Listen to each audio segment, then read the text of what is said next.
እንዴት አደራችሁ? ተነስተዋል እንዴ? እንግዳው ማልዶ እንጨት ሲፈልጥ እናንተ ቆማችኋል። የሴት ስራ ነው ብለኒ ዝም ያል። ወንድነቱን ማመቤ ነው።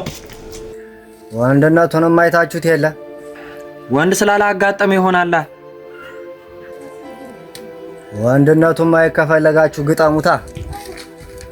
ልብ ካለ ይግጠመን። ይግጠመና አንድ ለአንድ ይግጠሙ፣ ሁለቱ ባንድ። ስራ ከሚያስፈቱ ባንድ ላይ ይግጠሙ።